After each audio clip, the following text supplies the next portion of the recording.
We're here with Matt from, well, you're an advisor on FansUnite. Yeah, that's correct. But you do a slew of other things in your past, full stack developer. Tell us a bit about your journey to this point. Sure. So basically, I was a full stack developer. I have some academia and university lecturing experience, so basically teaching people how to code. And I got into the space in 2017 with a couple of different consultancies that wanted to be venture studios. That really appealed to me, to be able to play the breadth of this amazing space and work on just a number of different projects. However, one pivoted and one kind of never got off the ground, so I went independent, and now I'm kind of working with FansUnite, and I'm working with another awesome team called Wireline. And basically, I have my own company called Solo Block Solutions, but we just try to keep it low profile. I mean, it's me and a bunch of my friends working kind of loosely as collaborators on a bunch of different projects and deal flow, and just trying to work on the great projects in the space and really just help to add value. What do you think draws so many talented people to this space? What do you, in your mind, what is the elevator pitch of the entire space to humanity? That's a really good question, and I just try to deflect it off to something I heard Mark Andreessen say, is that one of the things that people are overlooking in this space is that, I mean, they probably have access to some of the brightest minds in the world. And one of the things he said that people underestimate is that once people get their heads wrapped around this technology, they cannot let it go, and they just become completely obsessed. They find it really encouraging, and I do as well. So I've really grown a lot personally since being involved in this space, and I've met a lot of really amazing people that challenge me intellectually. And I think what draws people to the space is that there is a shift coming towards building open, public, fair, transparent systems of how we organize ourselves, how we coordinate around trust, and how we basically govern ourselves as a society. So I think that's obviously, it's almost like a revolutionary battle cry, you know? What do you think's holding us back, holding the space back from reaching some of those ideological goals in a sense? Do you think it's potentially a lot of the fluff and bubble that goes on around ICOs and greed and stuff like that? What's your take on that? No, actually, to be perfectly honest, I don't think it's that. And actually, I think that if we're only focusing on basically kind of pointing out the negatives in the space, then we're never going to really get ahead, and we really need to kind of just keep championing on the positive. In fact, I think there's not enough people in the space.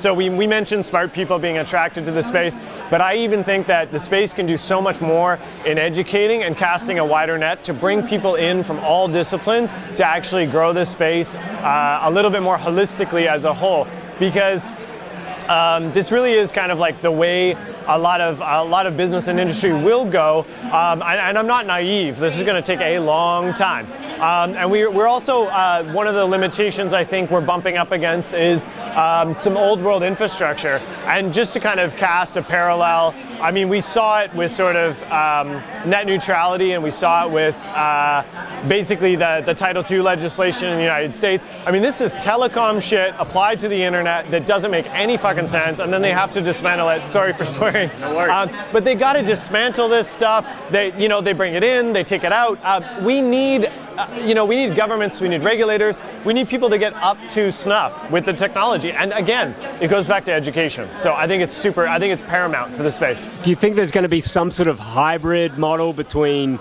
the Web 2 big data stores, companies today, and what blockchain is bringing to the space? Or do you think it's a zero-sum game and one's going to cancel the other? I absolutely don't think it's a zero-sum game. There's a lot of stuff that doesn't make sense to be decentralized. There's still, I think, I was just talking outstage at the Cabana with someone about hybrid token and business models, where sort of people can own equity, they can earn dividends, but they also, there's value in holding the token, and there's value in the token utility. So I actually I don't know. I try to stay very agnostic and try to stay out of sort of very maximalist conversations about this. I'd like to see a lot of things get to a point where, as sort of Nick Szabo puts it, we're working with dry infrastructure, we're working with dry protocols, where we don't have a lot of human subjectivity in the process. I'd love to get to that, but like I said, I'm not naive. It's going to take time. We're going to really need to work through a lot of the hard questions in the space and figure this out, figure out how we as humans want to be governed. And of course, I mean, there's a bit of an AI question in there, and you know, we won't go down that rabbit hole. But we got to basically design the future we want to live in, and we need to work together and kind of, you know, hear everybody's voice in order to do that. Tell us a little bit about FansUnite, high level. Give us the overview. Sure. So FansUnite is basically kind of like, think about it as decentralized sports betting. Really what we're working through is 3 pillars. And the first pillar is not really for the blockchain or crypto community. It's basically our own proprietary AI and ML odds kind of system and engine. And we're designing that so that we can power our own sportsbook on top of the second pillar, which is basically going to be decentralized sportsbooks and betting exchanges. So we would love to run our own sportsbook, and we're getting our gambling licenses in Gibraltar and all of that stuff, because, you know, we don't want to be a crypto project that's solely kind of based on the token and stuff. We want to have a bit of a sort of a business on top that's earning revenues, so we can continually fund the development of this ecosystem. And speaking about an ecosystem, is we want our fans to basically be able to unite around providing data for all sorts of interesting sports bets that it's not up on the sports website. You know, typical match outcomes like 3-2 Canucks Flames. We're in Canada after all, and I'm Canadian. So, you know, 3-2 Canucks Flames, that's going to be up on the website, and anyone can kind of resolve bets based on that objective data. But there's lots of like prop bets, like, you know, are these 2 players going to get into a fight in the 3rd period? Who knows, right? You know, and if they do get into a fight, are the helmets going to fly off, right? So we want fans to be able to kind of stake their tokens and provide that data. And we're working out the token engineering process around how that's going to work right now. So it's a really exciting time for FansUnite. Super cool. Where are you guys based, and how can people find you and get involved or become part of the community? So we're based in Vancouver, British Columbia, and we're at fansunite.com, and that's how you can find out about us, yeah. Super cool, man. Anything else you'd like to say? No, I think we pretty much covered it. Great questions, by the way, and love what you guys are doing here. And I think that, like, as I said, you know, education's really important to me. I have a background in basically university lecturing, and I think it's really important that more people learn about the space. So thanks for doing this. Awesome. Thanks, Matt. Yeah. Great to meet you.